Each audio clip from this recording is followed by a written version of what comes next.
we are giving away a free Steam key to the story-based adventure game The Silent Age. In this addictive game, you assume the role of a regular, unsuspecting janitor who sees himself confronted with the daunting task to save all of mankind. Simply answer the question at the beginning of every video to be entered for the giveaway running until July 31st. You can enter as many times as you want by answering every new question in order to increase your chances. Let's get it.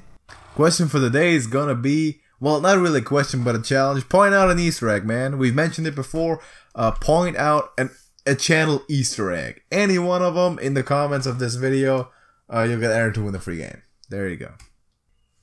Welcome to another episode of Trash Talk Podcast. Special one again. Hasn't been that long since 50. We got 52, which constitutes a year. Yes. Which also means a year for us the on anniversaries YouTube. and the every 50th Earth celebration will drift farther and farther apart. That is true, but god damn, we got 1 year, and that's what we're gonna focus on in the first topic. I honestly can't really believe it. It doesn't feel like a year. It doesn't. It feels shorter. Yeah, but then again, a lot of stuff gets to feel shorter and shorter the older you get. Not to claim that we're particularly old, but that's kind of how it is. I'm 20, man. I'm not that old. Yeah, but think like, does it feel like half a year since Christmas? I can't even remember Christmas, man. You really? That's always the one for me. Like, oh man, it's Christmas in half year, and it's just been Christmas. Like, it's just Christmas was just over. Literally, wait, can I? Oh yeah, no, Lloyd was here. I do vaguely remember Christmas. Yeah, you had Lloyd over for Christmas. No wait, he was here on New Year's. That was. Say. Yeah, no, that. What did we do on Christmas? I don't know what y'all did on Christmas, man. I literally can't remember. I have no clue. Doesn't matter. I wasn't here. It's been a year since we started the channel, and we're gonna talk about it in the first topic, and then we're gonna have a quiz about it in the hashtag show, and then we end off with a debate. So, man, anything specifically that you want to say? We've come a long way. We have. Look at our first video, and then compare it to one of the more recent ones. And just notice the differences in quality. Editing wise too. Specifically editing wise, yeah. Like I remember the first few videos, there was awful. We had awful audio. Also, the content in general. I'm not specifically our way of commentating as much, but especially the type of stuff we play. And we've gotten a bit more specialized, because in the beginning it was like, we'll pump out everything, like every idea we get. Yeah, I mean, let's do it on the spot. We're not even going to script much stuff. We're going to just pump it out. The idea isn't the worst of trying out things and see what sticks. Yeah. And Hearthstone stuck. Hearthstone stuck. Telltale stuck. Podcasts obviously stuck. So what stands out to me is that in the beginning you suggested to play a lot of the browser games and that kind of thing. Yes. And we totally moved away from that in favor of playing games. We're still playing Cookie Clicker. Yeah, but we don't play like Google Feud. Not anymore. High or low or anything like that. Akinator. Oh yeah, we did that. We did that in the beginning. Now we would rather play like maybe like an indie game or something, but like a Steam game. Exactly. Something that you pay $10 for or something, maybe more sometimes. We play South Park now. Tends to be a better game and more interesting for, I mean, there's a lot of interesting free games as well, but like the browser games, most of those aren't particularly interesting. Yes, and it gets old after like 10 episodes of Google Feud, so we don't... Yeah. You don't even need to continue that forever. We can play Happy Wheels at one point. Oh, God. It's been ages since I played that. Yeah, oh, man. Good old memories, but yeah. Full year. And like the editing. I remember that, I believe it was like the first Cookie Clicker video we uploaded, which was basically the first video we did. Yes. And it's honestly one of our most popular videos. That is true. Couple thousand views, got all the likes, all the comments, like, yeah, great stuff, good series, continue doing that stuff, great advice. It's like one of the worst videos I ever edited, like in terms of like how I edited them. The worst part is we both had a hand in making that video worse, which is great. Scratchy audio, man. You fucked up the audio. Awful, yeah. And I, then because I actually didn't put the browser in full screen when we recorded that one. Yeah. So I decided to get more out of the game. I was going to crop it. Yeah. And instead of just cropping off the top and bottom, I was like, I don't need a scroll bar on the right either.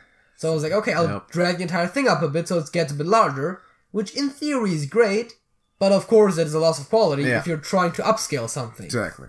So the visual quality is also significantly worse than it would have any reason to be. It's not that awful, but it could be a lot better. It is a lot better in the newer one. That is true. It's gotten better, but still, like, without that amazing audio quality and video quality, that's one of the things that people like most, which tells me that content is pretty important. Yeah, but if it's easier to listen to, it's still obviously more that's always be a standard of like good audio and good video that we have kind of gotten into pretty quickly then and adhered to ever since. Yeah, I mean, I'm sure that in a year we'll look back to this type of stuff and be like, oh, there are still errors we made. Sure. I would assume that in a year we're not going to think of this stuff as awfully as the stuff we did a year ago from today. Right. Because it's a steep learning curve in the beginning. It's like, you do a video or two, there's huge problems there. Because you'll know what, like, when you see it back, when you watch it back, it's like, that's a problem. Because in the beginning, I'd watch every video back. Not only in the edit, but when it was uploaded. It's like, let me watch it again. Is that good? Is there problems? And then there's awful audio. I also think I know one other error we made. Not to necessarily always dwell on negative, but we stopped the Fallout series way too late.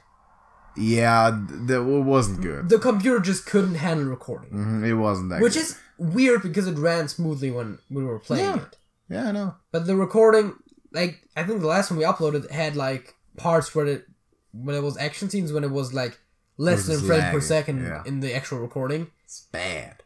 And we still decided to upload it. Yeah. That's the thing, right? That's the type of stuff that you do not upload. Because what a mentality was like, oh, we got it, might as well upload it. Exactly. So more it's still up, by the way. Yeah, it's still up. If are you gonna kick it? I mean, I should probably at some point, but maybe we should keep it as like a relic. Yeah, exactly. If you want to see like the beginning phases when we were still derps, go look at that. But don't take it seriously, man. We're not like that no more. All right. But yeah, that's true. Fallout was a disaster for the most part. Yeah. We originally did it for a fan suggestion. Yeah, and the first episode also doesn't look that bad. Yeah, it was actually pretty good. As further down we go into that game, the worse the quality gets, simply because there's more actions and that kind of stuff, which of course means that there's more rendering happening, meaning there's a bigger strain on the computer. Yes. Meaning the recording gets worse. Exactly.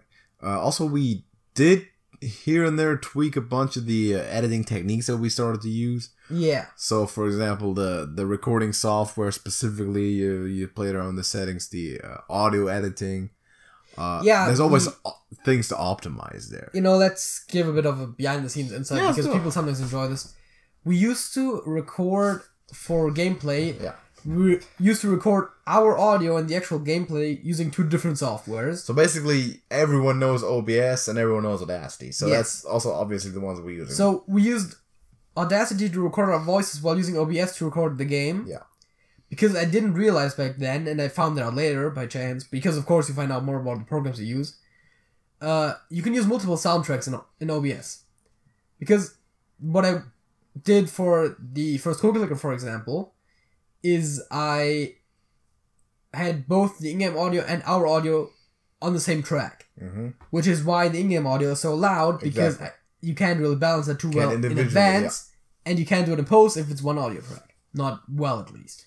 That's why Golden Cookie sounds are like the worst thing ever in that video. Yeah, and for a lot of the other gameplay videos like Hearthstone, we actually recorded the commentary in Audacity and the gameplay with OBS. Yep. And then we had to sync it. That was a task and a half, because I did that every time I had edited. Because they don't start at the same time, right? Because you need he can perfectly. He starts the recording, he switches over to Audacity, starts that recording, switches back to the window, like, right? Even if I would have had a shortcut that started both simultaneously, the program still wouldn't have reacted simultaneously and would have still been half second off. Exactly.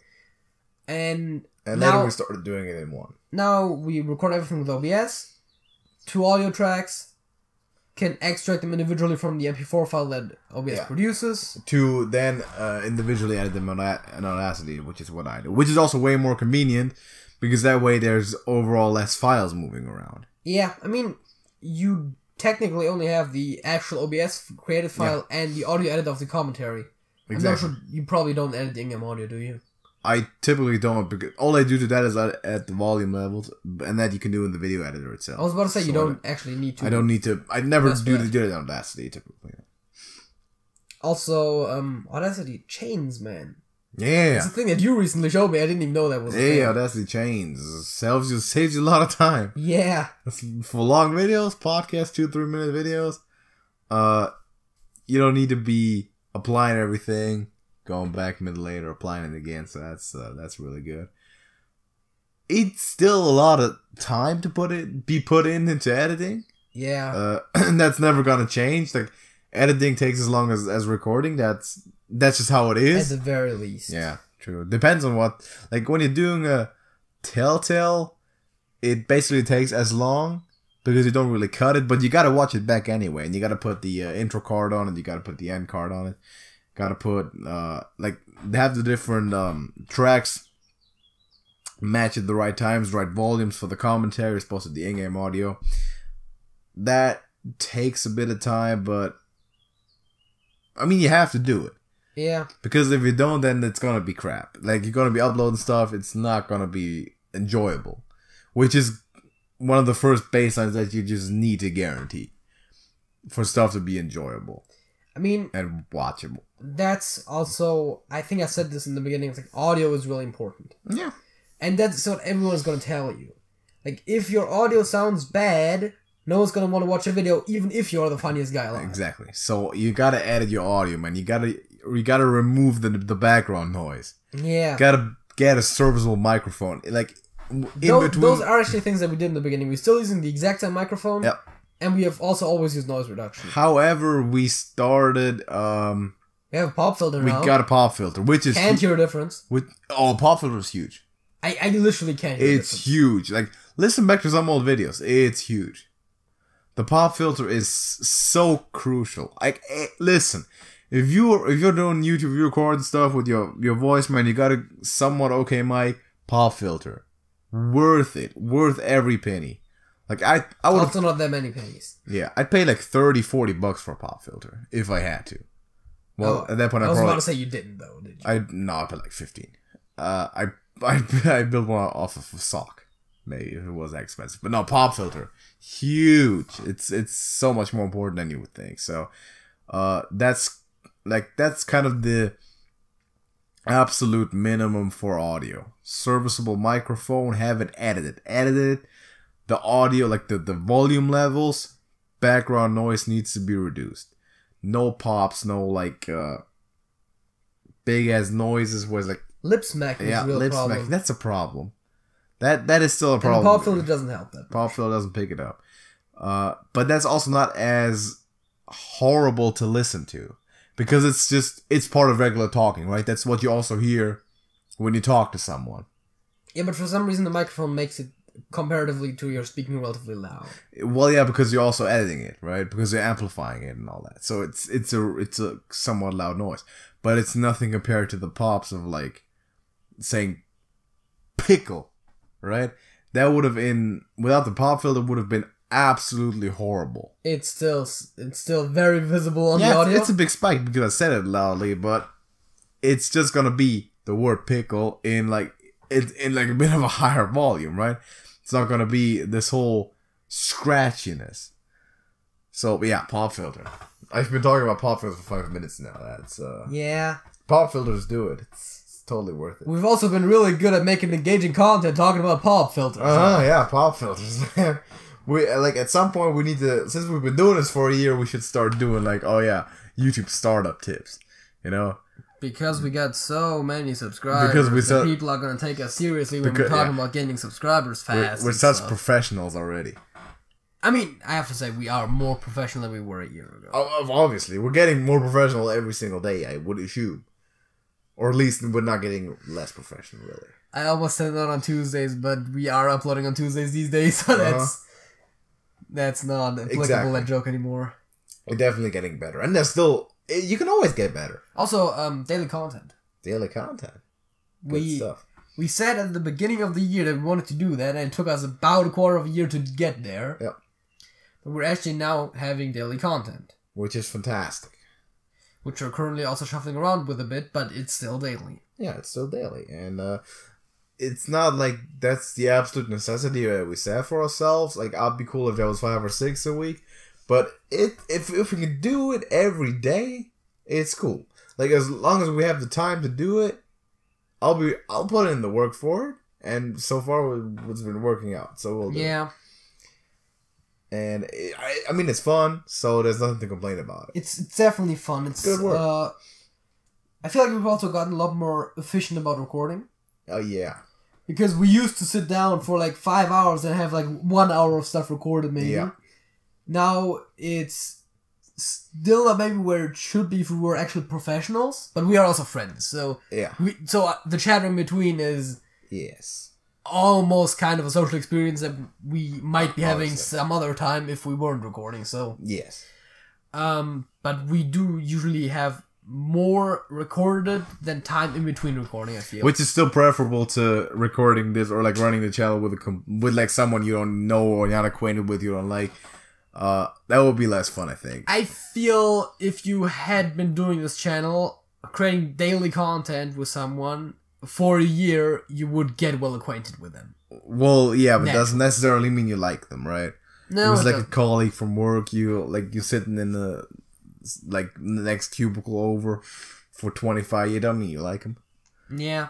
But it's improvement, definitely. It's a fun work to do. So there's no complaint about it. And I mean, if we could do this for a living, best job in the world. Yeah, I'll do it. And maybe not best, but one of them. I mean, I know it takes a long time to get there, but I mean, we have absolutely no intention of stopping, right? I think you said something about stopping in 50 years. I said something about like 25 years at the end of one video, but that was more of a joke. Yeah, actually, than like we can do that forever, man. Do it up until we like 100 years old. Still doing it. Would be a nice idea. Maybe they still got Hearthstone in that time. It's gonna be so many cards, dude. In Wild, yeah. Wow. Like, at some point they're gonna run out of like expansions. I don't think so. I mean, they're pulling stuff out of their asses already. Yeah, exactly. And there's still a lot of unexplored stuff. Like, Gadget's End was completely original content. I mean, the city exists, yes, but like all of the like organizations in there and the characters were all made up for Hearthstone. Well, a lot of stuff is. That is true. The Witchwood. Gilneas exist, and they have woods, and they have Worgen, but most of the characters were made up. But like, a lot of the characters were made up. Yeah. It exists. Darius Crowley exists, right? Yeah, but like Hagatha, Baku, and Shutterwalk were definitely made up. Yeah, Shutterwalk is made up. That I know. Yeah, that's great. And some of the other ones were like minor characters that they just pulled in for no reason or really because they needed characters. And the concept itself, which is all about the stories about Hagatha and her and her basically also being responsible, I believe, for the Shutterwalk definitely, and also I believe for Baku as well. So that whole shenanigans is already made up, specifically for Hearthstone. The Karazhan storyline was completely made up for Hearthstone. The characters all existed, but the storyline was made up. But that's okay. Like, the storyline isn't the main part of it. When you play the game, it's always about the same type of game you play. But I'm saying, so I don't think they're gonna run out of ideas. If anything, they're gonna just at some point be making wholly original content for the game, which is okay. Because I believe World of Warcraft moves at a slower pace than Hearthstone. Yeah. And it doesn't look like they're going to make any other Warcraft-related games anytime soon. Yes. So, point being, we're going to be doing this for a while. Yeah. So, you're in for a long run here, people. I'm not going to be surprised if we're still doing this in 10 years. Yeah. And I'm also not surprised if the channel looks completely different at that point. Hopefully not still in this building, though. Yeah.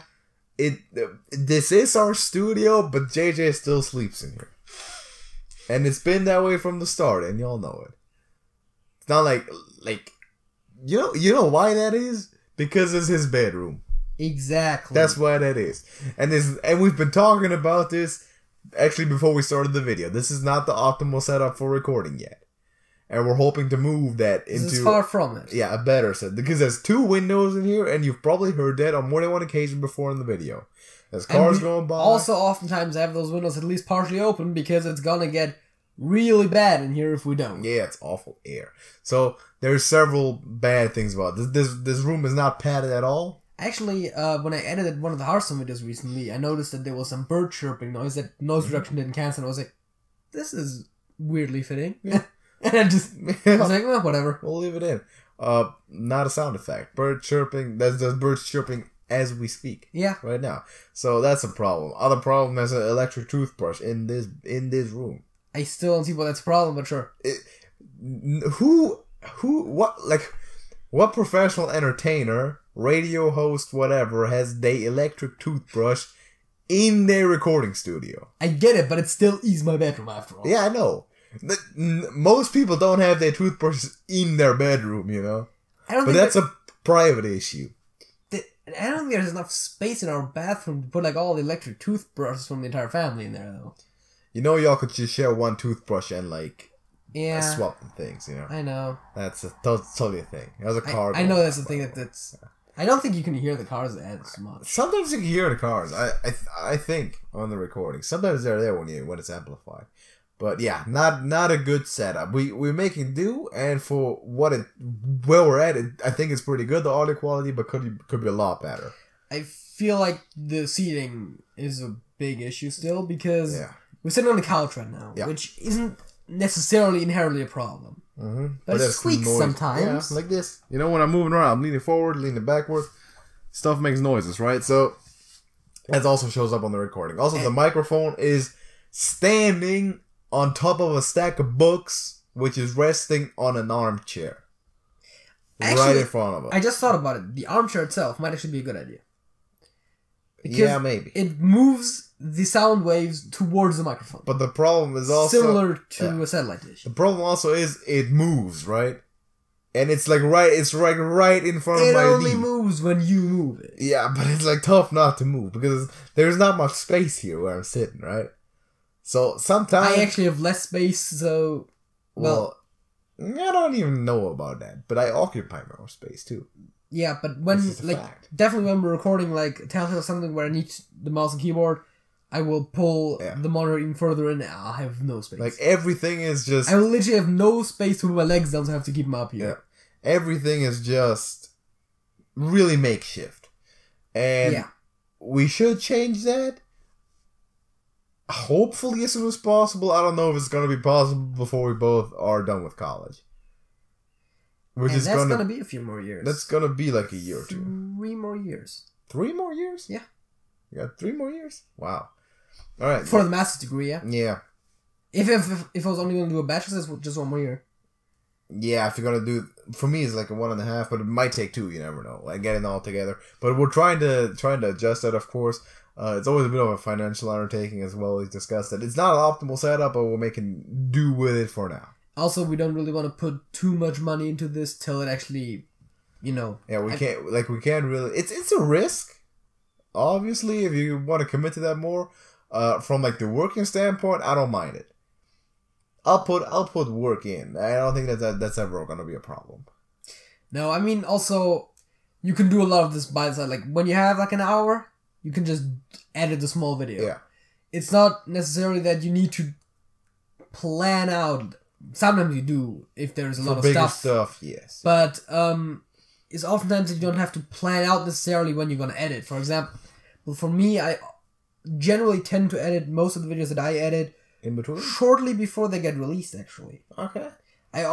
Which, I mean, comes from the fact that most of the videos that I edit are recorded within a few days. Yeah, they're also the smaller videos, like the shorter videos. Not necessarily. It's always the videos that we record last minute. Is what it is. Or a podcast sometimes.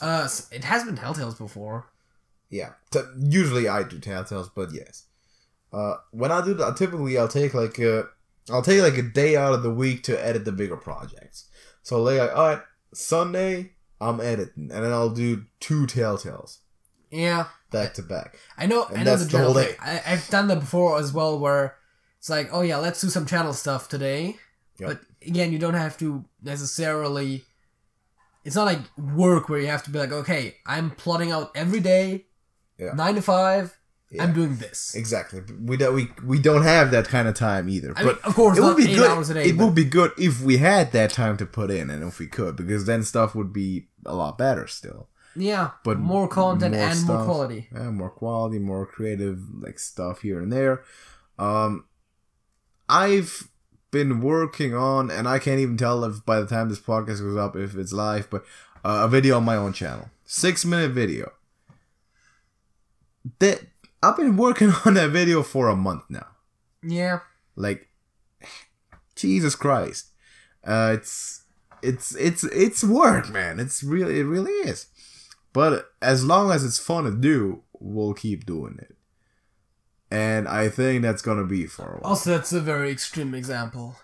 Yeah, I know. Typically, that's not how it happens. But it's like it's a video about football. It's me commenting about the NFL draft, which by now is like over a month ago. Yeah, almost 2 months, I think. But yeah, way being topical. Yeah, exactly. There's a lot of stuff I need to put in. A lot of clips, a lot of commentaries. And I'm trying to do a lot of Easter eggs and funny gags here and there and working with small audio clips. It takes its time, but we also do Easter eggs on this channel, by the way. Yeah. Some of you might have noticed. I pointed them out. Maybe for win a free game or something like that. I think we're repeating a bit. So we might get into... I mean, we also have been at this for a while now. Yeah, 24 minutes. So let's get into halftime show. No. Yeah, 24 minutes. A year and 24 minutes. Basically. Not really. Probably, but, well... Podcast wasn't the first video so longer than that. Yeah.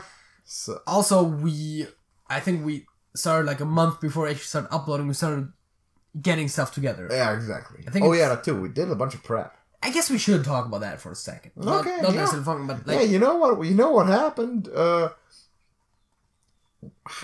original concept happened, like the original idea was born at my place, actually. Yes. Because there was a barbecue to be had. It wasn't at your place. Yeah, it was at my place. I can tell you exactly when the original inception happened, and that was when you were driving in your car back to your place with Jesus. From where? I think from shopping for groceries or something. Yeah, possible. But because you two came up with the idea first... Actually, I was talking to him on the phone before. Oh, you were talking on the phone. Okay, so that basically it was just another Saturday afternoon. I was like, you know what? Because I know that sometimes I should start a YouTube grocery channel. shopping, you were going to pick him up on the way. So. I should start a YouTube channel. So then I'm texting Jesus. Jesus, hey, you want to start a YouTube channel? He's like, not really. You got like names all you want. He's like, you should call it. He was trying to be funny though. He's like, call it TrashcanTV. Name stuff. We did, man. It's still called that. And then Jesus never was like interested in any sort of way. And then like right away when I came through a door, he started pitching it to me. Exactly. And there's like there's like 5 people there. Yeah. Some buddies, right? There's Bob, there's Joe, there's Jesus, and there's 2 of us. And it's like, hey, anyone interested in doing that? And they're like, I don't know. And he was kind of like, I don't know, possibly. And I was like, I guess I'll do it for a bit. And then everybody fucks off, and there's JJ and me sitting in my basement, 1 a.m. in the morning, got a computer out. We actually designed the original channel banner. Created the channel. We created the channel. Twitter account. First thing we did. Did we create the Twitter account. So we made the channel banner. The original one, which is not the current one. Current one anymore, but and the channel icon, which still is the current one. Mm-hmm. And it was like, here's what we could do. We're thinking about stuff, right? We're setting up all the art, and then soon after we started putting up ideas for videos. Like, well, what? And I think the next week or 2 weeks later or something, we started our first test recording. Yep. Bad microphone. Only very small clips of that have made it to this channel. Yes. In form of the original highlight reel for the original channel intro, which at this point hopefully is not the current channel intro anymore. Yep. And then I think a week or 2 after when the microphone arrived, we actually started recording our first videos. Yep. Which is, as you said, the Cookie Clicker, the first podcast, there were a few of those. And the original channel introduction video. In like 10 years, we're going to be telling that story again on Dr. Phil. And Jimmy Kimmel. And Alan. I'm just waiting for how many more of those talk shows you can listen. And Talk is Jericho. Talk is Jericho. We talked about that before. I'd love to be on that show. Talk is like my favorite podcast outside of this one. It's great stuff. Okay, that's the Inception story, man. So yeah, so it's been like technically us working on the channel has been like 13 months. Mm-hmm. Yeah. Us actually uploading is about a year. Yeah, exactly. So that's really good stuff. Let's get into the halftime show now, though. Let's do it. Yeah. You got some questions for me about the channel, unsurprisingly. Do have some questions for you about the channel, because I guess we have to. No, we don't. But that's what the video's about, so we gotta do it. First of all, let's get the basics out of the way. We kind of talked about this before, but I feel like I have to ask some of the very basic questions. So, what was the first video we uploaded? The first video we uploaded should have been the Cookie Clicker #1. That is correct. Awful quality. When did we upload that? We uploaded that. I can tell you that it was in June of 2017. Yes. Can you also give me a day? Let me just say June 27th. It was 26th. It was 26th. And I probably could have told you that without looking it up, but I did look it up. Yes. When did we upload the first podcast? The first okay. Because it's topical, because we're doing a podcast. It would have been later that week. Yes, it would have. Toward the end of that week. So I'm just going to say June 30th. Exactly. Yes. That's let's one of the last really basic one, and then we're gonna actually get into some interesting stuff. Okay. What was our most viewed video? That's a golden pack opening. Yeah, it is. Not the most recent one. The initial one, the first one. Did kind of get a boost when they released the new golden packs, which I thought was funny. 10K views, man. Because it is at that time it was number 19 when you searched for golden packs. It's really good. So it's not bad. It ranked really well there. Yeah. Which is why people found it when they were looking for the new gold packs. Unfortunately, we didn't get too much great stuff there to pull the views, but hey, we'll take it.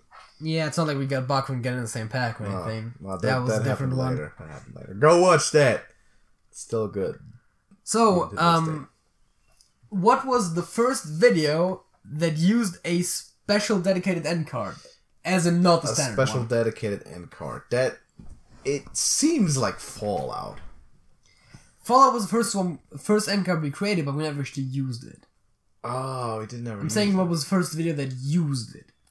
That used it. Okay, so you probably can't tell me the specific video, but is it a Hearthstone? Yes. Okay, Hearthstone end card.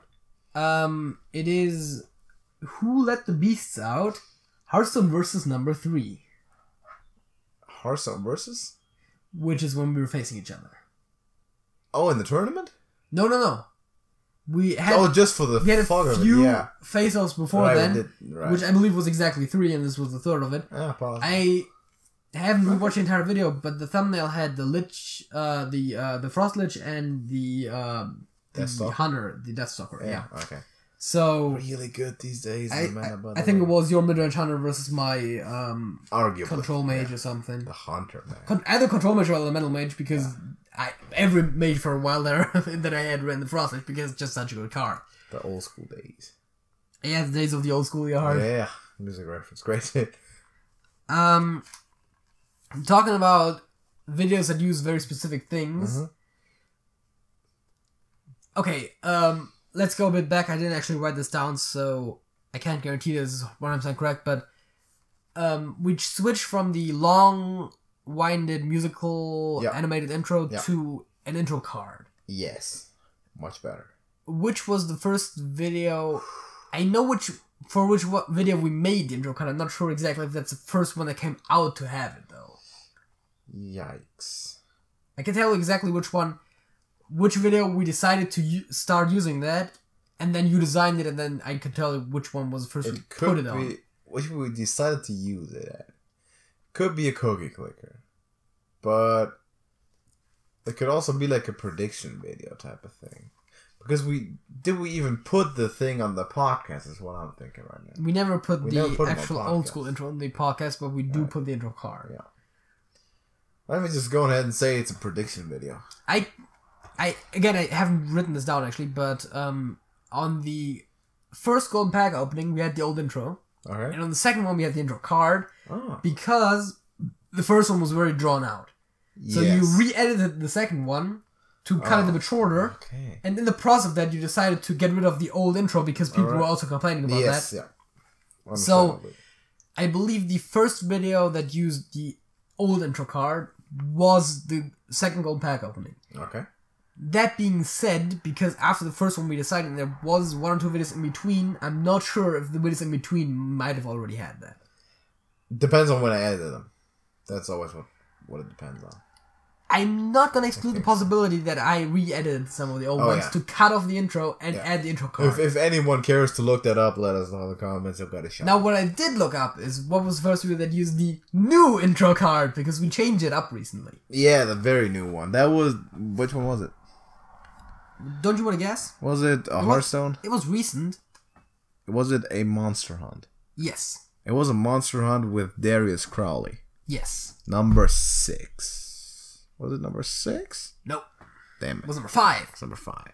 And what is so special about this video, relative to the other Monster Hunts? There's one thing that maybe... Oh, God. Okay. It was the... 300th video of our channel. That might be true. It was the Lord Godfrey boss fight. Oh, okay. Which we lost. Lost, yeah. Took an L. Big fat L. Happens. Okay. Here's an interesting one. Also somewhat recent. When did we reach 160 subscribers? 160. And you're gonna see why I specifically asked for that number. Really? Once you know the answer, you gotta... Okay, so the answer refers... date, you can probably guess at least roughly when that happened. Okay, let's say June 1st.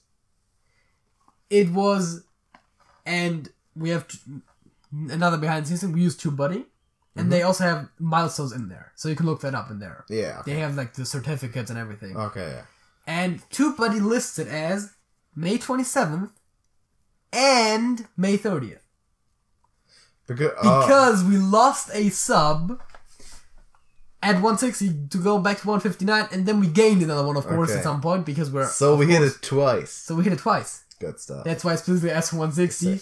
Because I always find it funny when you go to the TubeBuddy to the milestones thing, it shows it twice back to back, 160 subs. I wonder if that happens to you at a mill, do they also send you like 2 play buttons? I don't think so. Worth a try. Also hard to regulate the sub count. I was about to say ones at that point. You could do something like what's the name again? The Fine Bros did, where you just cause a huge outrage and everyone unsubs from your channel. Yeah. And then you just have to somehow find a way to get your subs back. Yeah, exactly.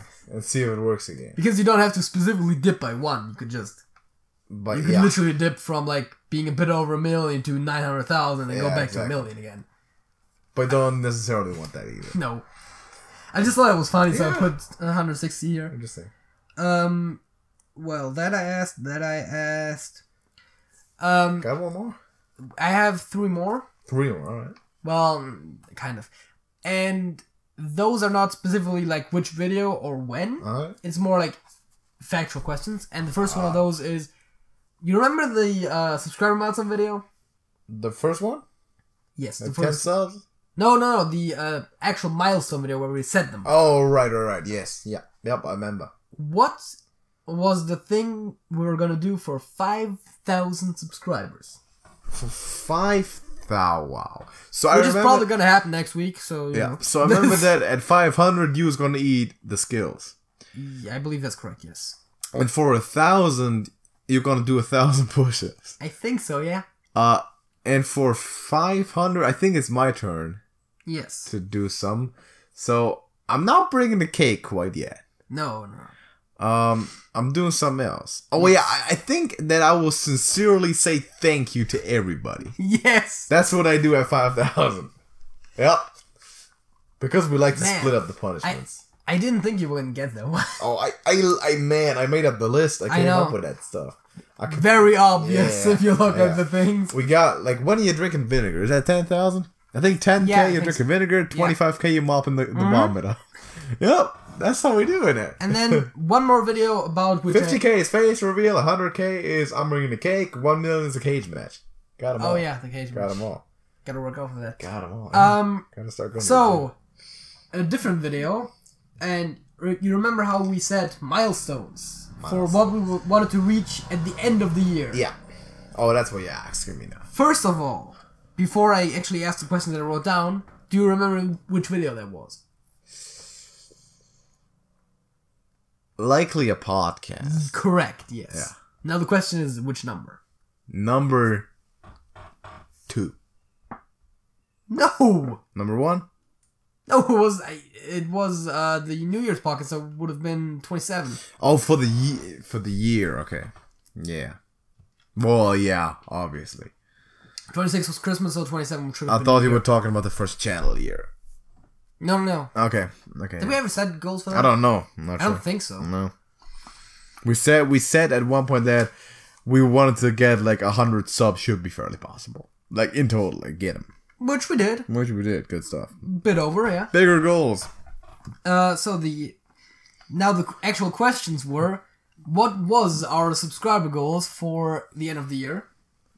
And then the next question is what was the view goals for the end of the year. And in the calendar year. Yes. Was it like 250 or 350? We both individually made. Okay, I think 250 was definitely named, and maybe 500. So you said 250. Okay. And then I said 300 to 400 should be doable. Okay. Then the view goal. View goal 100K. That's what you initially said. Yeah. Yes. But then I was like, yeah, that should be possible, right? Maybe 120, 150. So I then said 150. Okay. And then you said 160 because you thought it was an auction. Yeah. And then I was like, yeah, I'll take $1 million. Yeah, you did say that. Yeah. So I actually have it written down here like Alex, 100,000. JJ, 150,000. Alex, 160,000. Yep. Like, Yeah. Sure, why not? So that was the last question out of those. Alright. That's interesting, man. You did rather well overall. Yeah, I know my stuff. I mean, the milestone list, man. That's my brainchild, too. I know it. I know everything about it. And I think I still have it written down. Also, the views are rather reasonable. At this point, we have around 70,000. Yeah. And we have around 170 subs. So the views are definitely closer. Yeah, right. So we might get to 100K by the end of the year. I'm pretty certain we will. Would be pretty nice. Because right now we're getting about 448-hour period. Yeah. That's what the analytics tell me. But that's okay. I'm kind of cool with that. And there's always spikes happening. Yeah. Usually positive spikes every now and again. That's also like that. If you look at it, it's not massive, but think back like a year, that's huge improvement. Because a year back was like, oh yeah, we got like 5 views yesterday. Yeah, I remember when it was like, I think it's like the 48-hour thing in the real-time analytics is always what I prefer to look at. Because it's a very fast way of being, like, very up-to-date how it's going. So, I think back in the day it was like 20. It's like, that's pretty good. A good number. And that's what we're aiming for. And then... Now it's hundreds. Usually it used to be, for a while, it used to be around 200. Yeah. And then we dipped under, and then the new Cookie Clipper video, we put that on Reddit, and then the Golden Cookie... the Golden Pack video got a lot of views because of Golden Packs. Up there, all the way up. And right now we're at around 400, so it's probably going to drop back to 300-ish again, but... Yeah. And that's also the nice thing about... long time, it's definitely climbing. It's also the nice thing about the spikes, to get back to stuff we learned from the channel, maybe. Yeah. Your content will have spikes every now and again when some video randomly explodes for no reason. Exactly. You get 10K views on one and 5 on the next. And then usually some of those people will end up checking out some of your other videos. Yeah, or stay for subs. Or the video will be in a lot of related or stuff. So oftentimes having a huge spike in your views, I'm saying huge spike, it's not necessarily always huge, but relatively speaking, it is. So if we got from like 248-hour period to 700, which is what happened recently. Yeah. Well, somewhat recently. Then the next days it'll go down again, but it won't go down to the previous value. That will take a while. Because there's still people watching it. Sometimes it'll actually stay up a bit. So those spikes actually do help your long-term growth. Yeah. That's interesting. So we went from 248 hours to 700, and then back down to 400, and then it's gonna slowly go to like 250 or something. It's gonna be at 1,000 at some point, and we'll be looking back. It's like, yeah, 1,000 is good. Yeah, I mean, we had a period there where it was, I think, 1,600 or something for like a day, and oh my god, that was great. That was insane. Because I can tell you exactly what video that was too. Clash of Champions prediction and review, not predictions. Yeah, it was a review, right? For some reason, 1,000 views literally overnight. Yeah, like I woke up one morning, checked the analytics, and maybe I checked in after. I don't know. Yeah, but it had like 1,000 views in like 2 hours. It's crazy. How did that happen? I don't know. But yeah, that's how YouTube is. I can tell you how that happened. That was on related videos. Exactly. And some videos that were deleted by that point, which I assume was some illegal live stream of the actual event or something. But well, not live probably because it was after the fact. But illegal replay. But still, that's how it happens sometimes. So that's cool. That's all the questions. Yeah. All right, let's get into the fact of the weeks, man. What's your fact of today's week? Once again, I didn't have anything particularly relevant or anything like that, so I just chose to dig up some random interesting bit of information that might be useful for a trivia quiz at some point. Alright. Because those are always cool. And once again, I'm going to take a page out of your book and ask you it as a question and see if you actually know it. And if not, I'm going to, of course, present it. Yeah. I could technically build this and ask you what USA stands for first, but you know that, so I'm just going to go straight to asking what USB stands for. That's Universal Something Bus. It doesn't stand for something, but I inserted something. That actually works, yeah. It's Universal Serial Bus. Serial, right, exactly. You could have gone USA first. Now USC. What's USC though? Is USC even a thing? University of Southern California. Oh, right. USD. Is that a thing? United States dollar. Oh. Okay. USE. Oh, right, yeah, USE. Yeah.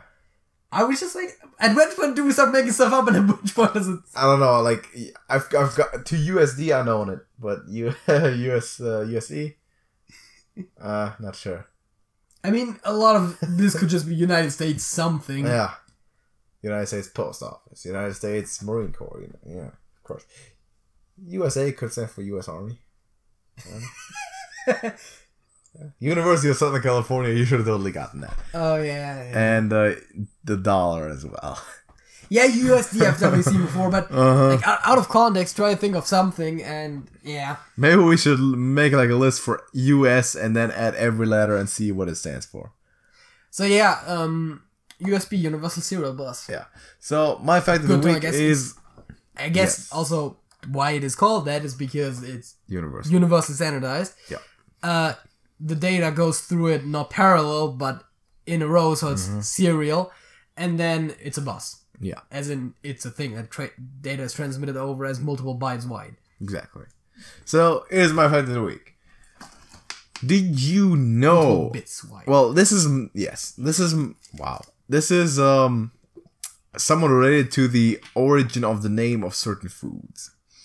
So, you may or may not have heard of German chocolate cake, which is, interestingly enough, not named after it being German, but after a guy by the name of Sam German. Oh, I thought you were going to tell me it's neither German nor does it contain chocolate. But...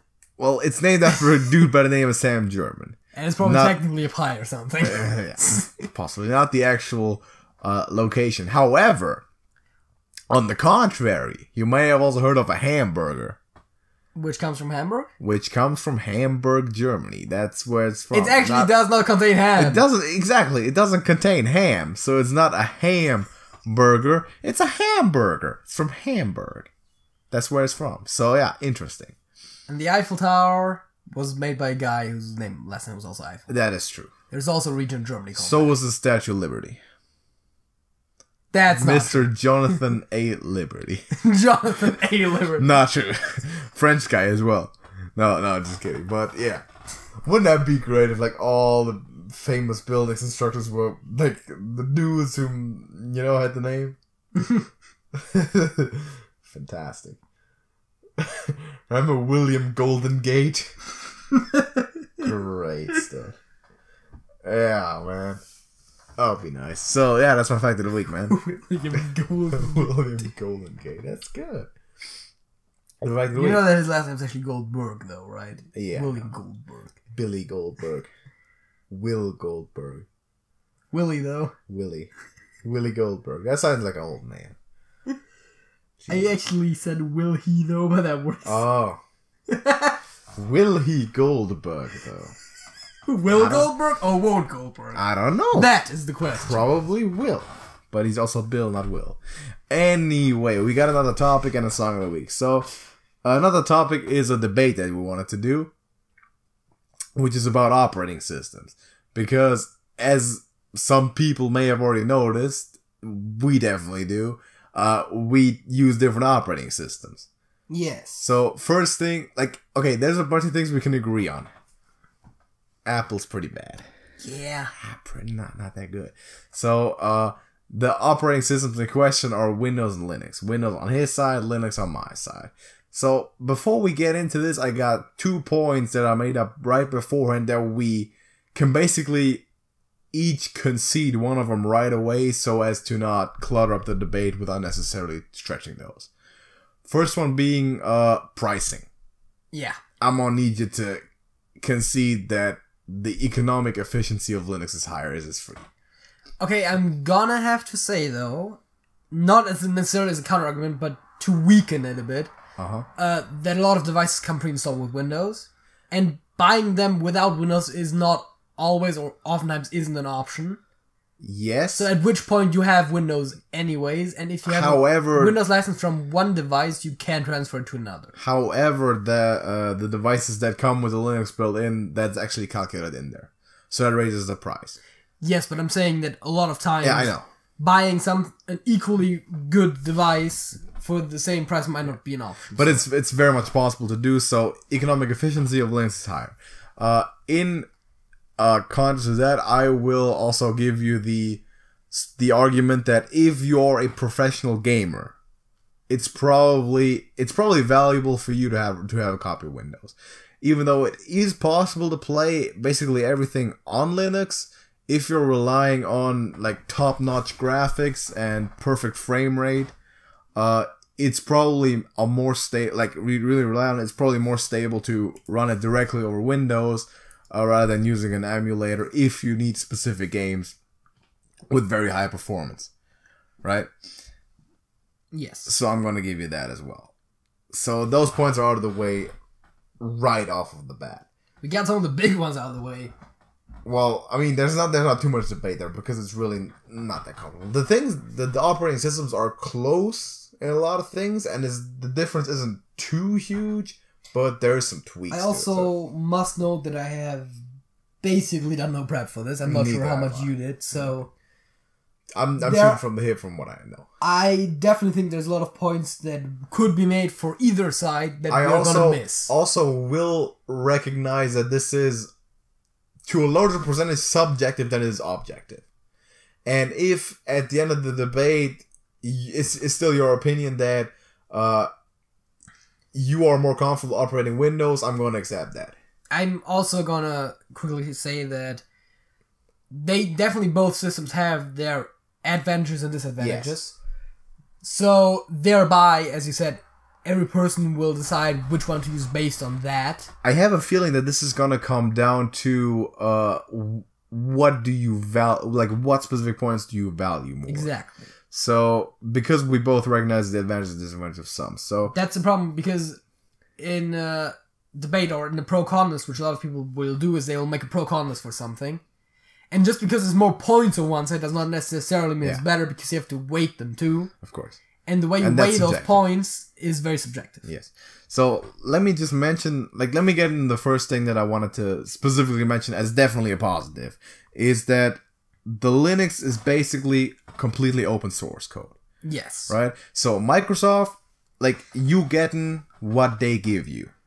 Exactly. And you're not going to do much about it. You don't have access to the source code.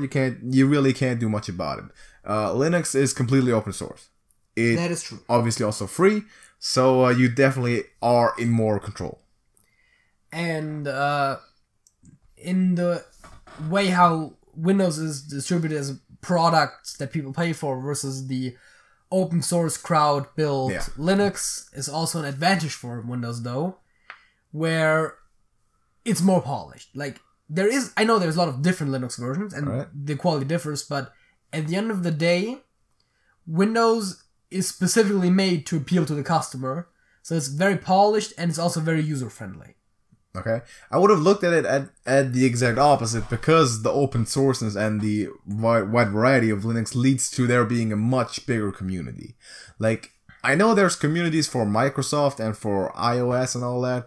You're not gonna find as much stuff on any operating system, like help forums, this community discussions, as you will on Linux, because everyone can work around with everything, and which also leads to problems being solved extremely quickly. Whereas Microsoft, they'll take months for a bug fix. So the community forums are a good point, but if you have a problem with your operating system, for Linux it's tougher to get help, I think, because there is more people that will be able to tell you what to do, but they will also all be running slightly different distributions, so some of their bug fixes might not be applicable to your situation. Yeah, you can try. And for Windows, it's very centralized. There is one operating system usually that's current. Yeah. There is only ones that people still use, but if you're saying, I'm using Windows 10, people will know what you're talking about. Yeah, exactly. And also, the fact that there is official support lines there to be had. Yeah. You're not just gonna talk to Linus Torvald, whatever his name is, and just ask him for a bug fix for your Linux. Yep. But I've never experienced it as a problem myself, and it's I think I've never called a Microsoft helpline, but we are also more tech savvy than the average person. The bigger availability of stuff kind of makes up for that, because I've never had an issue where I didn't find an answer to. Because you can just, you can enter your specific operating system, or I'm running the Linux Mint Cinnamon. You can enter that, and what's your problem? For a lot of stuff, it works the same way. So, depending on what configurations you got, the Debian or whatever, all the Ubuntu variations basically work the same way. Yeah. In that, you can fix somewhat basic problems in the terminal with a specific command. But most basic problems you can easily do the same for Windows. Because of course. A lot of people are using Windows, and that's also a big point, mostly for Windows, is that it has, out of all operating systems, the single largest user base. Yeah. Which means that there is, first of all, a lot of talk about it. Again, the community isn't as dedicated as the Linux community, that's true.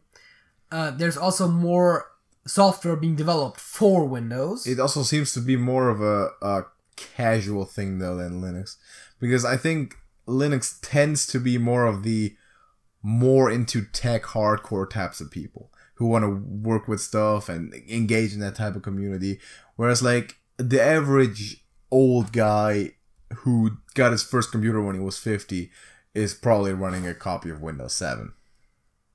That is partially true. There are also a lot of tech-savvy people, and also people in IT there will always is everywhere. Run Windows. Absolutely, there always is everywhere. And there are also people that are more casual that use Linux, but I admit that most of the Linux users are more tech-savvy than the average Windows user. That's what I'm saying. But that is because Windows is used by so many people, so the average Windows user almost is the average person. Exactly right. Where Linux is a smaller, more dedicated. Which, in my opinion, kind of makes up for the problem-solving issue when there's, more problems to be had, possibly because of more variety, which, by the way, in itself is, in my opinion, an advantage, as opposed to Windows being more centralized. The extra knowledge that's being shared around is kind of making up for that. The problem with the variety is, and definitely it is a nice thing in general, but that also creates problems with compatibility, for example, where some software might not be compatible with every Linux distribution, while if software is compatible with Windows 10, it's going to be compatible with Windows 10. As a matter of fact, if software is compatible with Windows XP, it's going to be runnable on Windows 10 because there's a compatibility mode built in. Unless there's no support no more. Like, if you're looking back. For example, stuff that doesn't run on XP anymore because it only runs on, like, the latest 2. Yeah, backwards. For example, the Blizzard app, for example. That is true, but... That's one thing that I noticed, for example. That isn't as much of a weak point because, first of all, that's probably going to be true for older Linux versions as well, and second of all, if you're still using XP, that's really your own problem. I feel like Linux, though, you can upgrade for free. And Windows you're paying. You could for a while upgrade from Windows 7 to Windows 10 for free, that much I know. But it's true that if you want a new version, you're going to have to pay money again. But in the consumer culture that we live in, most people are going to buy a new computer at that point anyways. Yeah. And with people buying like cheapish laptops all the time, it's just that. It's like the old one, usually it's going to be the battery that's going to be bad, and they're just going to buy a new one instead of buying a new battery. And in that culture, and with most devices coming pre-installed with Windows, the upgrade cost is technically still there, but it's oftentimes not felt. It's calculated in, but it is technically still present. I admitted to that. Yeah, then again, you need to also... I do recognize that if you want to put in more to work yourself, you're going to save money by... Well, there is actually sites to do the same for Linux, right? You can pick... That's how I got my computer. You can pick your hardware, put it all together, and then you can pick a distribution of Linux or like an operating system that you want to be installing, and then it'll do it for you. I would like to note that in general, if you're building your computer on a website, generally not very cheap compared to getting a standardized one. That's not necessarily operating system related at all, but if you're buying a computer in a store that they just sell in that, it's going to be usually cheaper than going to a site where they custom built them for you with the exact same specs. Yeah, because they are produced on a assembly line. Yeah, and also if you want to actually customize a computer, probably just put it together yourself because then it actually is cheaper. They're basically pre-built computers that you can then upgrade in certain areas that you'd want. You can have more RAM put into it. It's basically a computer, a standardized version, like somewhat of a casual use computer, and you can have them like upgrade the RAM. You could have an extra SSD inserted if you wanted to. Yeah. And then they'll put whatever. But again, customization usually is expensive. That's not not all related to operating systems. Okay. Another point that I was gonna bring up, even though I recognize it isn't the strongest point at all, is customization. Like when you get Windows, you've got one user interface, and you're gonna be stuck with that forever. Now Linux, you got 100 distributions, and you can customize your stuff yourself. Where, like, what side you want your toolbar? So how do you want stuff to look? You can set that too in Windows. Icons. Toolbar.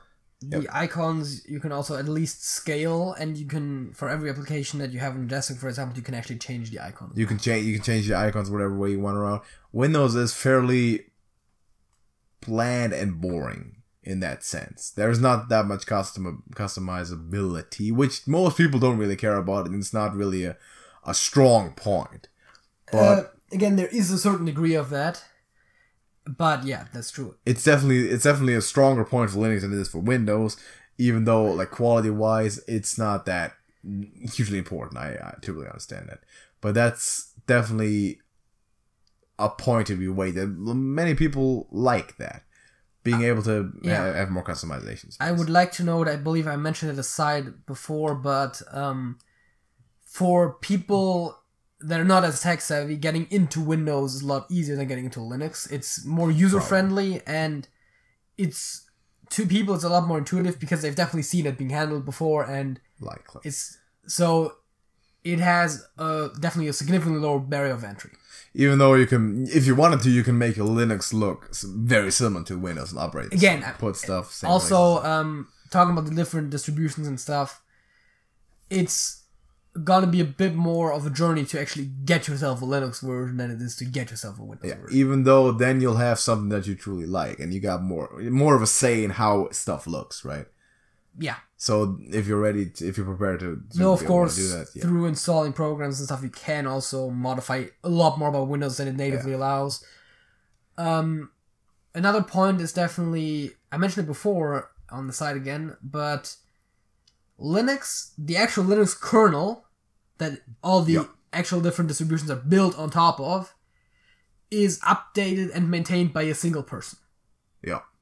Which sounds impressive and is pretty cool, but that also means that he has the final say in everything, and God knows what will happen if he... I mean, someone will probably continue, but if he dies, right? So, of course, that is less of a concern, but the actual fact that he will say, oh yeah, doing something this particular way I don't like, so we won't do that. And then that's not going to be in the default kernel, which again, everything builds on. But that's also kind of the same thing for Microsoft, right? Because that's actually the argument that I made with the centralization being not that great. And you having less of an access to the source, no access at all to the source code.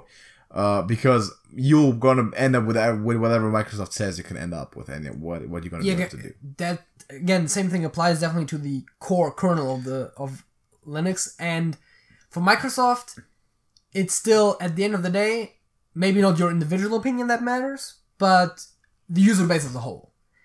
Because it being a product means they have to make it appealing to sell it. So they will have to, to a degree at least, listen to consumer feedback. Which Linux, again, is just whatever that guy wants it to be. Again, you can then, on top of that, skin a lot of things and build different modules. There's a lot of different product line variety stuff in there.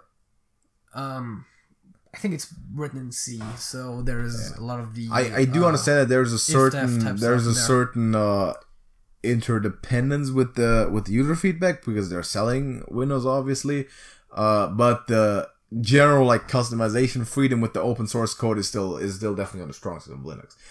One more thing that I think you might undervalue a little bit still is the versatility of stuff. So a thing that I've heard you say a lot was always like, oh yeah, there's so many things you can't do on Linux. Like, oh, you can't play games on Linux, you can't run this on Linux and that on Linux. So you can basically run anything on Linux. If your goal is to not pay for Windows, you can run everything, depending on what degree you're gonna go to. So most of the stuff already is available. There's a Steam client for Linux that supports basically almost all the games, except for those games. Yeah, except for those games that themselves aren't available or compatible with that software, which at that point is the problem with the game. But then there's a lot of, especially older games, like lately it's been getting better definitely, but there's a lot of older games and even some newer ones that just don't have Linux versions. And then you have, but then you have softwares like Wine. Ever heard of Wine? Yes. It's technically not an emulator, but it was branded as an emulator in the beginning phases. It basically allows you to run specific Windows software, which is getting less and less on Unix-based systems including but not limited to Linux, Android, and also I think Mac. So that is pretty nice. Which is, for example, how I play Hearthstone. Or also newly have started using Steam because, well, technically I could use Steam just regularly on Linux, but then there's certain games that won't run, so I can just have I can download the Windows version of Steam, run it over Wine, and then all games will play. So those programs are still creating problems with compatibility with certain software where while a lot of the basics are working, there might still be specific cases where it doesn't work.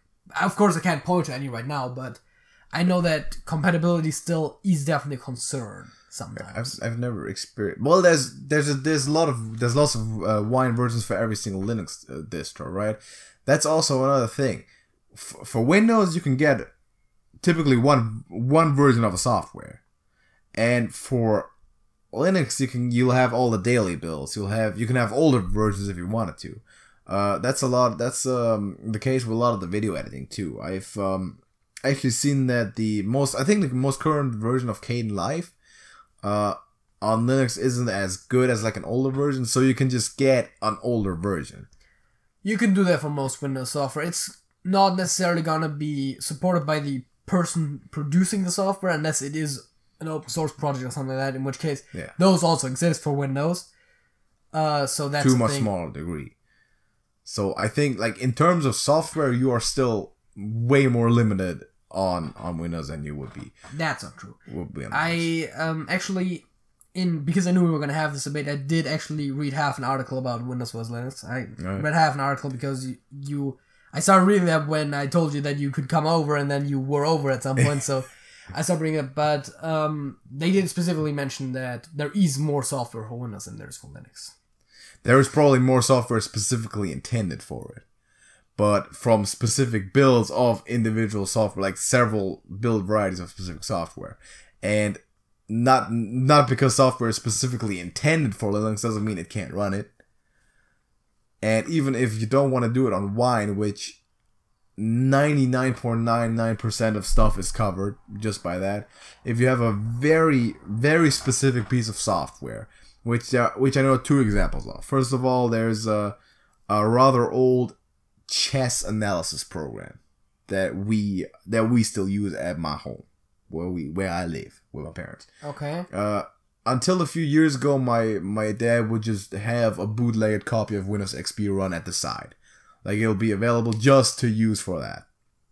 Now, nowadays we'll just he kicked that off completely, and we're just using a virtual box like the Oracle, what's it called, VM. Once you're talking about using virtual machines, that goes both ways.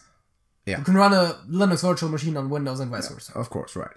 So that's really the only use that Windows has for that, and it's an old engine, by the way. Anyway, we should totally upgrade to a better one that can also be run on Linux. But that's not the point. And the other one is my grandfather is actually also using Windows, because like try to teach that guy use Linux, but he doesn't even get even close to going like understanding Windows. So he's writing music, right? Yes. He's got, I think it's called Capella or something like that. There's a specific music writing software. The name is not necessarily relevant right now. Yeah, designed for Windows or by Microsoft, whatever. He's using that specific one because that's the specific one that he learned to do it with, and he doesn't want to switch. That's like the only minute reason that he's using, and of course habit, because I'm not gonna teach a 75-year-old to get into Linux, start working the terminal. I'm glad if he can open the browser by himself, right? Yes. But that's the only instance I can find for that. It's also talking about the terminal. I'm not sure if that's an actual thing or if that's just perception, but whenever I hear people talk about Linux, it always comes up, if you want to do something, they always, for a lot of things, they just tell you, do this and this in the terminal. Yeah. It seems like for Linux, you almost need the terminal to do some stuff. Not necessarily. It's definitely something that's way more convenient. If you want to install something, you can. There's also Software Center. You can go Linux Software Center and install it that way.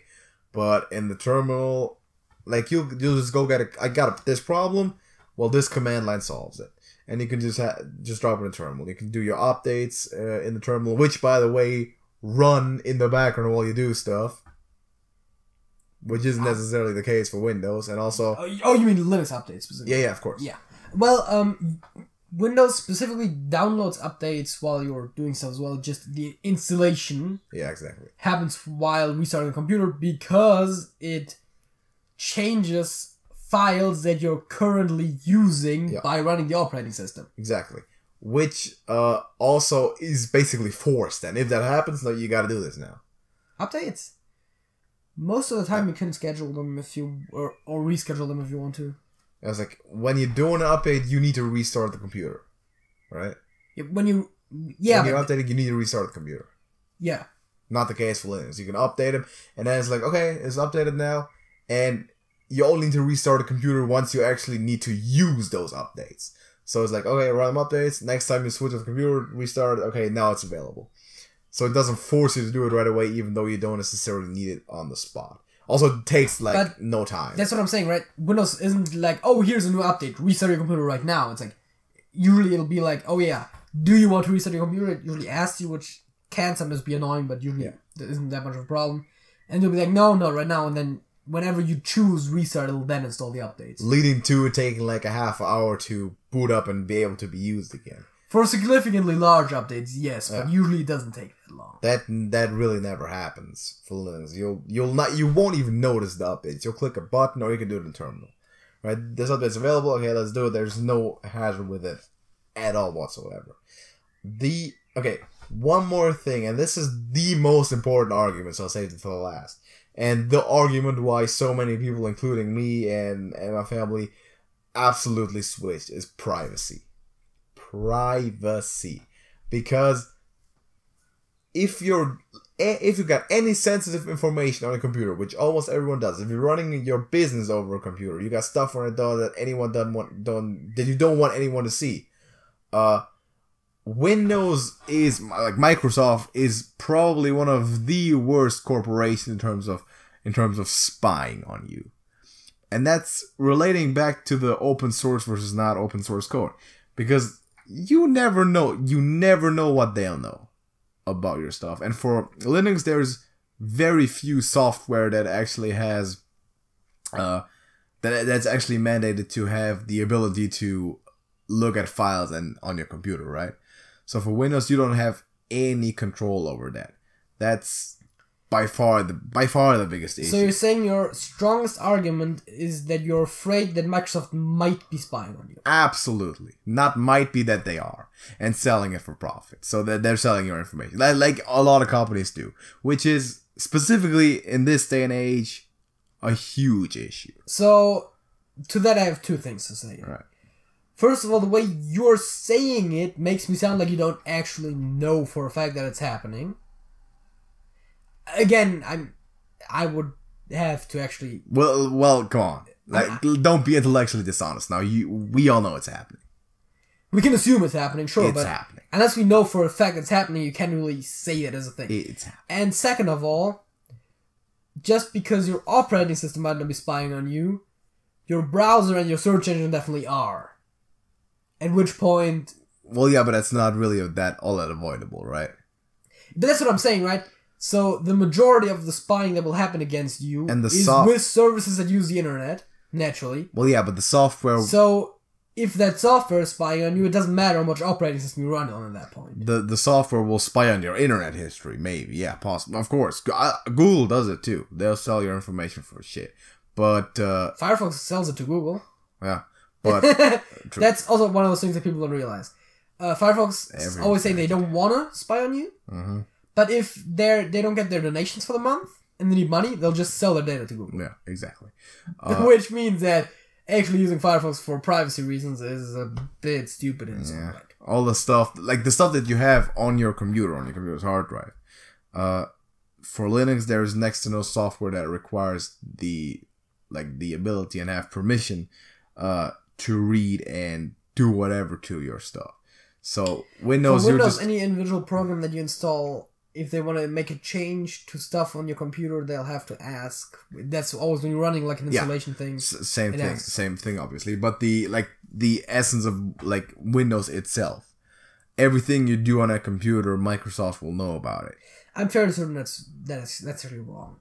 I'm fairly certain it's not. Because you're talking about huge amounts of data that would have to go through your network. Yeah. That can't go unnoticed. Especially when you're on a device... No, it doesn't need to be unnoticed. I think it's fairly known that that's happening. But... Have you read the whole... You're telling me that they're sending terabytes worth of data through your internet connection, which is something that, especially on a bad internet connection, is almost not even feasible. And then... if it were, you would anything that has a data limit, you would, if you're going like through a phone, sometimes people might do that. You would notice that all your data is going away. Windows phones. Windows phones are a thing. I know they're a thing. Yikes. Also, I've seen people before use their mobile internet, like plug in their phone to their computer using USB, and then use their mobile internet as internet if they didn't have any internet connection on their computer natively. Really? If there's no internet connection available, plug in your phone, you have internet. That's the best evidence of backwards evolution in human history. I was about to say, if anything, you would connect your phone to your Wi-Fi, right? Yes! You wouldn't connect your phone to your computer to then use internet through your mobile data. That's the dumbest thing I've ever heard. But it has happened before. I mean, yeah, it has happened before. For sure. And at that point, you can't be sending basically any data through that because, like, sending a small video through it and probably expensive as fuck. I'm fairly certain. I wouldn't put it past Microsoft to send certain data to them, but they're not gonna scan your hardware for anything because they just can't. Technologically, it's not feasible to do that. Well, they'll basically do everything they can because data is the most important thing in this day and age, and basically, like the biggest problem of the whole thing is like they ain't got no business knowing it. But again, and this was the point where I thought the valuing stuff would come into play the most because I value that a lot. So, and I can see you just being like, hey, I don't really care if they got my stuff. First of all, that, and second of all, to me, it's hugely important. The idea of corporations spying on you definitely is not invalid, but Microsoft specifically, I wouldn't know what data would be useful to them for a lot of stuff. They'll take everything they can get. Because they don't care if you have like pictures of Hearthstone characters on your hard drive or something. Yeah, but But if you got sensitive information, right? Private information, business information. How is your computer gonna know what information is sensitive? I would assume they'll filter it out. The only way you can filter that is with a human, because if you have a text document, it's impossible to tell whether it's important or not. Well, basically every larger corporation these days is definitely operating big data. And the whole purpose of it is to gather as much on every individual as possible. Yes, but what usually happens is websites and browsers being like, oh yeah, people clicked on this ad, or they clicked on this link, to then, based on those analytics, try to simulate behavior. But actual data, like the files on your computer, is, first of all, very hard to analyze in the first place, and second of all, you're getting minimal information for maximum effort. It's just not worth it. Have you read the whole terms of service for Microsoft for installing Windows? No. Maybe you should. Like, sometimes I know that's in almost with every piece of software and stuff but sometimes if you actually read that, you're wondering, they wouldn't put all that in there if they wouldn't make use of it, right? Yes. So I know like trust goes a certain way and habit goes to a certain like length, but it's also really, I know you don't think that way, but it would be really foolish to assume that Microsoft has no interest in collecting your data and would never do that over. Of course, data is always useful, but to the degree where you are projecting they do it. Well, I'm not saying anything concrete because I don't know anything concrete. Exactly. So basically, you're saying that your key argument, according to what you said yourself, for me personally, the most important thing, because is basically fear mongering. No. Listen, it does happen. We know that it does happen. So I'm not saying anything concrete, but I'm saying that with Linux, you are improving, like you are protecting your privacy better than with other operating systems. I'm saying God exists. I can't prove that he does, but he exists. Believe me. That's a completely different. No. That's a false analogy. How? How is okay? Okay, explain. Why do I have to explain? You always say like, what is there factor if it were present, this would. Is there thousands of instances of proof demonstrating that God exists all over the world? No, is there thousands of pieces of evidence supporting that Windows spies on you? There is thousands of pieces of information supporting that all big corporations spy on you, and big data is a thing for every corporation ever, specifically to the size of Microsoft. Like, don't fall into that where you're now gonna deny completely that Microsoft will spy on you. They do. Like, as does Google, right? If I said Google, you say yeah. Right? Yes, absolutely. But then again, if you wanted to use it as an argument in a debate, you would still have to have some degree of proof. You can't just say that because people assume it something to be true, it necessarily has to be true, because that is appeal to popular belief. Appeal to popularity, I believe it's called. But yeah, I know. Obviously, I know what he's saying. But I mean, the proof that Google has a new experience on your everyday journeys to the interwebs. Yeah, it's always weird when YouTube when I have my YouTube watch history turned off and they still suggest videos to me that are very specifically catered to my tastes. Because it's all connected. You know, Microsoft with the Chrome browser as well, right?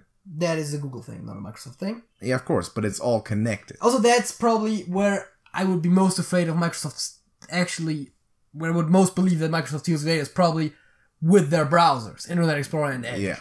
Which are basically the same a lot of the most important information comes from the internet. Yes, but... And I know that you value that less than me, for example, but for me, and also for my father, I know that was a huge data stealing, I'm not denying that they probably do steal data, but they probably do it more through the browsers than the operating systems, at which point I'm not even saying that they're... Like, I'm not even stating that they're doing anything illegal or anything. I'm stating they're doing it. It says so in terms of service they can do it. Are you okay with them doing it? I'm not okay with it. I don't like it. I don't like Big Brother looking over my shoulder with everything I do on my computer. If you're okay with it, you understand that it's happening. I know you do understand it's happening. I know for you're still okay with it because you are more comfortable using Windows. Cool. But for me, this personally is a big thing, and for me it's the biggest argument because there's no part in which I would say that, like, oh yeah, Windows is so much more comfortable than Linux that I would sacrifice that degree of privacy for it. As a matter of fact, for me, it's more comfortable to operate Linux because I'm used to that now. Let me try to remember. Which browser do you use? Actually, the Vivaldi browser. I thought you used Chrome, but anyways. No. I've never used Chrome. No? No. Why did I've used Opera for a while. Okay. I know that they're basically all, but yeah, they all use the same core these days. You can't escape some type of data collecting on the internet. That's just what the internet is, right? Yeah, and I was about to say even if you weren't using Chrome or if you aren't using Chrome, Google still gets all your data because what is it? Google Analytics, I believe, is run on almost every website these days. But all else held constant, Linux minimizes maximizes your privacy more than a Windows operating system does. So, like, how are you gonna weigh that? You said it before. How are you gonna weigh the specific argument is subjective to everybody else. And again, I feel like, to me, quite important. Though it is not far-fetched that what you're saying might be true, the fact that you are just saying that out of the blue doesn't necessarily make it a good argument on a purely factual basis. Well, it was supposed to be originally my subjective most important reason. Of course, there's other reasons. I've stated a bunch of them before, like the open most source of which thing. I had about equal counter reasons tied into that. I think Linux won most of the points that we stated in this debate. Like, software compatibility, basically equal. Pricing goes to Linux. Pro gaming goes to Windows. Privacy, which is a sub-point of compatibility. So you're already in the beginning conceded that compatibility, at least somewhat, was a concern for Linux. Specifically for professional gaming, I'm saying it's probably better. Like, I can also, can you provide evidence that a specific high quality game will run worse on Linux than on Windows? Like, will the quality, I just assume that it might because of the emulator, right? That might lead to less stability. I've never experienced issues with that personally. I just assumed that. Well, I mean, if I looked at how laggy your Hearthstone was these days, I mean, that's a computer. I was about to say I can't say that it's the operating system because it's probably a computer. But like at home, it just works perfectly fine. That's just the old hardware because I got my small laptop with here. It's not the best play. Like, it actually runs better on my phone these days. That's because it's a lot newer. That's crazy, but it's true. Yeah, phones these days are crazy. Yeah, like, in a good way, I guess, but also, man, phones are expensive. Also annoying. Phones are really bad. I'm not a huge fan of phones. Me neither. It's a podcast topic. I actually have gotten back to where I like being with phones, where I basically use it exclusively as an alarm clock. Yeah, but then you might as well just use an alarm clock. Yes, but like a regular the interface is nice for the phone. And I literally, I think it's been, at this point, I think 2 or 3 months since I last took my phone outside of this room. Wow. Your mom doesn't force you to take it? maybe let's say outside of this building, because I might have charged it in the kitchen, but I don't think I did. And that was when we were going to the city last time. Alright. Because I wasn't sure with the trains if I was going to potentially miss you, like being in the different car or something, having to figure out where you are, that kind of stuff. Oh yeah, right. I meant that was the last time I took my phone. And before that, it's pretty good. Probably even longer period of time. See, I'm taking it just because there's all my music on there, right? I need it for the musical entertainment, man, when I'm walking through life. Well, first of all, I don't really listen to music which is the thing that surprises me so much about it. And I do have a mobile... Well, mobile is a bit of a wrong word there, but I have a portable device with me at all times, which runs Windows, which is a tablet. Yeah. But you're not going to use that to listen to music. There's like for nothing else, right? You're using that for work. I use that to play Hearthstone in college. I mean, come on. That too, yeah. But I could use it for music. But your excuse to have bought it originally was to use it for work. Of course. As was for me with this computer. So, but I could just put it in my bag, which I do have it there. Anyways, I could just run the headphones out of that. Yeah. That's doable. But I'm not doing that with the big laptop. So yeah, that's why I just bring my phone for I gotta have the music. But it surprises me a lot that you're not doing that at all. Like walk around, listen to music. Which is once again where it surprises me. It was shut. That what you previously mentioned, that you don't listen to music while you're doing stuff. Well, it depends on. I'm listening to stuff, just not to actual like music. If I'm playing Hearthstone, I'm editing videos. Well, I'm editing videos. I can't listen to anything else because I need to listen to the audio, obviously. But if I'm playing Hearthstone, I listen to YouTube videos, but not songs, like not music. Music is for when I'm on the go. So for me, it is that I listen to music when I'm playing or something, and because most of the YouTube content that I watch is stuff that has visual components, so you can't really just listen to it in the background. To me, it seems like I sometimes do put on podcasts, but most of the time I put on music. Like just playing games and also listening to music seems like you're not doing anything. Like you're just wasting time at that point.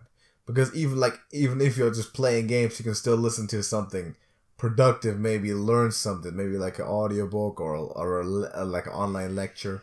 And that's one of those things where we differ again, because I don't have to always be productive. As a matter of fact, I'm barely productive at all at any given time. But I think it's like use your time as efficiently as possible, right? So why not be productive? Like when I'm out, I'm on my way to college. I'll just listen. I'm tired. I'll listen to stuff. I'm going to college to be productive, to do something, to progress a part of my life. So at that point, I don't have... Specifically a Hearthstone rank? Yeah. No. But yeah, I don't have access to the internet at that point. I can't really do YouTube. I don't read books. Not a book guy. Just not a book guy at all. You're more of a book guy than I am. Yes. Weirdly enough, I don't read novels at all. Like audiobooks.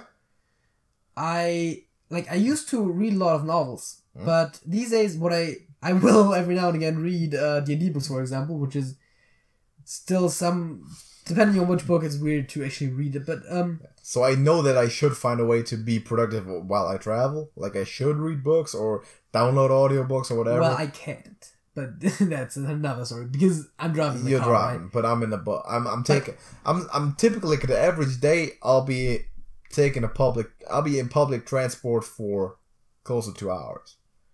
Yeah, which really sucks. Yeah, so during that time I'm just banging music, man. I mean, I have a radio in my car, in which I listen to music when I'm on the way. Yeah. Yeah, while you're driving, you can't do much else. I know I should be more productive during that time, but that's like the time of day where I'm not. And then when I'm playing, which is already free time, I don't need to listen to music, because then it's like I'm not progressing anything. I'm just having fun, like doing nothing. Yeah, of course. But I'm just having as much fun playing the video game, but listening to something that might educate me or help me out. Well, depending on what you're playing, it seems like oftentimes you might focus on the game too much to actually... Well, if I'm trying to really get into playing Hearthstone, I'm climbing right now, playing for real, then I'll turn everything off. But I'll still listen to music. I'll maybe have some quiet music running just for soothing. I might have the headphones on without music playing, just for noise cancellation. If I'm really getting into it, like the way I did when we played our tournament. Yeah. I think I just had I had the headphones on, but I didn't play anything. For that specifically, I might have actually had I definitely had my sound off too, I believe. Yeah, because I think I was actually recording the in-game sound, wasn't I? Yeah. At which point I can't really run anything else because, as far as I'm aware, there's no specific way to only capture sound from specific applications. Yeah. So that's a thing. Yeah. But speaking of music, though, this podcast, we can have this discussion if we want to continue that later. This podcast has been running for 90 minutes, and I was really surprised you didn't bring up how much you love the Bash terminal. I do. But, I had, the most important argument to me was the privacy part. And there's other stuff where I think that, there's just not really that big of an upside for Windows. Unless you're using very specific stuff. There's no upside for using Windows for me at all. For you specifically, maybe not, but it definitely is in general. Yeah, to stuff that seems very niche to me. But okay, we're talking about music. I was really surprised that you didn't bring up the terminal because whenever we did talk about the terminal. Yeah, but you didn't really bring it up as a pro point because usually when I said it's convenient. When we talked about it, you did bring it up, and I'll take it. It's good. Because that is not an advantage for Linux specifically. Because first of all, I know there's a command prompt in Windows. There's a command prompt in Windows. He's pulling it up right now. And more importantly, Windows 10 has built in a way where you can download yourself a bash shell. Wonderful. And you can run the same bash shell that you would run on Linux. That's good. On Windows. Got the sudo command. Hey, huge fan. For some reason, it suggests sudo root as a thing. Huge fan. It specifically tells you that as a tooltip if you start bash through the command prompt. So yeah, of course the copying advantages goes both ways. I understand, which puts the two operating systems close together on a lot of things. A lot of stuff that may be an advantage on Linux is possible to do on Windows as well, and the other way around. Anyway, let's get into the song of the week, though. Let's get into the song of the week. I'm going to have to look this up. So what is your song of the week? Actually, I don't, because I remembered it right now. So, my song of the week is Save Tonight by Eagle Eye Cherry. Okay. The crazy thing about that is, right? I Googled it just for the fun of it, because sometimes I like to look up if there's if it's a cover of something or something else. Turns out, Eagle Eye Cherry is just the guy's name. Eagle Eye Cherry. As a matter of fact, the guy also has a middle name. Thaddeus. No, I don't actually remember. Let me be an asshole and pull Bartholomew. This up. Eagle Eye Cherry was already there. Eagle Eye Lanu Cherry. Really? That's the guy's name. What's up? He's a Swedish musician. He's Swedish too. What's up with that guy? Eagle Eye Lanu Cherry. Yes. That is insane. That's just the guy's name. Why? And it said on the Wikipedia, but he got siblings by the name of Christian and John. Huh? Why is his name Eagle Eye? What happened there, parents? So, nowhere in this Wikipedia article does it mention that he legally changed his name at any point. Alright. So I'm just gonna assume that he was born with that. That's weird. That's Eagle Eye Lanu Cherry. Eagle. The more you know. That's a hell of a name. Ha ha, Clinton Dix. Insane. Here's my song of the week. I don't even know that song. I don't think I know it. Did you put in the music share at one point? I believe I did together with Promises, Born My Baby. In that case, I probably deleted it. Got my mindset on you. I definitely don't have it downloaded. How Deep So Love. Here's my song of the week. It's All For One by Blackmore's Night. So you know Blackmore's Night. You probably don't know the song. I don't think so. It's in the collection of songs that I gave you when I got here today. Yes, it's a really good song. Which I need to listen to. We can do that after when we take a short break. It's like 20 songs. Pick up 100 a bunch. I'm fairly certain that you know the song, and you've heard it before, it's likely one of those that like, oh yeah, that I've known that, but I couldn't have told you. That's very possible. There's several ones on there. I had that exact moment when I stumbled upon Save Tonight, where I was like, oh god, I know this one. It's probably the case for a lot of them in that folder, because it's some of the old school songs, right? So that's my song of the week. Pretty good. So, wow. This was almost as long as Podcast 50. Not quite, but yeah, they goddamn it. Because we pulled both topics quite a bit. And we also strayed off topic for both of those for a bit, and then had different discussions in between, but that is what's supposed to happen, I suppose. Originally intended for, going back to the roots, 1 year after the inception. I think we'll get back to a more regulated life in terms of podcast land. The next one will probably be a bit less crazy. It doesn't need to be over 100 minutes every single time now. But thank you for watching. Remember to answer the question to win a free game. And we are going to see you next time, JJ. That's it? That's it.